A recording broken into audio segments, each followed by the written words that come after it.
Going on, man? I see you. You see me? Yeah, you look sharp. Hair's tightened up too, man. Thanks, man. What do you think of Eric Thames, by the way? I tell you what, he is so consistent in his swing. And what I mean by that is you saw the home run last night, but the simplicity of his swing. And we talked a lot about him going over to Korea, seeing a lot of breaking balls. What that does, it slows your approach down. Let's go to the videotape. I'll show you what I'm talking about. Right center field. All he's doing is trying to stay in the middle of the ballpark. Right center field, he'll pull it if it needs to be in a little bit more. But for the most part, he's going right back up the middle, unless he gets the head out just a little bit more like he did on that ball. But pretty much center field and right center. And he'll go to left field if he needs to.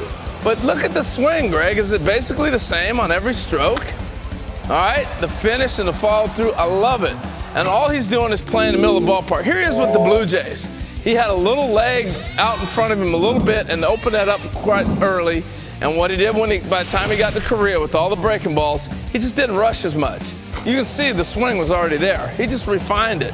So the biggest thing that I watched with him was he has this nice balance, but he'd get this front leg open and he would spin off balls. He'd get here and spin off. So what do? You throw a tee out there, you simplify his swing, and all he did was try to sit there, no stride, and go right up the middle. If you want to bring that camera around, check it out. All I'm doing is what he does. He sits here, boom, right up the middle. Every swing, he's got so much power that all he's going to try to do now is wherever that ball's thrown, he'll adjust. But in his work, he's just going right up the middle.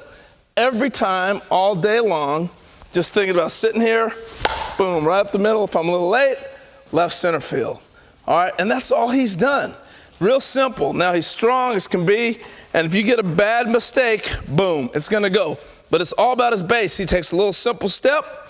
That's it. Boom, right up the middle. That's all he's doing, Greg. You know, Harold, great demo. Greg and I were watching this, and one guy came to mind. He has more power than this guy, but when I look at his swing, it reminds me a lot of Ken Griffey Sr. Now, Eric Thames has a lot more power, but the same type of swing, and hopefully maybe later tonight we can get a couple of clips of Ken Griffey Sr. and compare him to Eric Thames. What do you think of that comp? I love that comp, Harold. That's interesting. I hadn't thought of it because of all the power. But Griffey Sr. had a real simple swing. And I'm telling you, Eric Thames has a simple stroke. Yeah. You can try to break him down all you want with all the crazy. It's real simple. Well, it could be the same swing, just with a stronger guy. He's doing it. He buggy whips it at the end. Those balls that are outer third that he's hooking, he is whipping it. He's buggy whipping it. Home runs, Harold. That was great.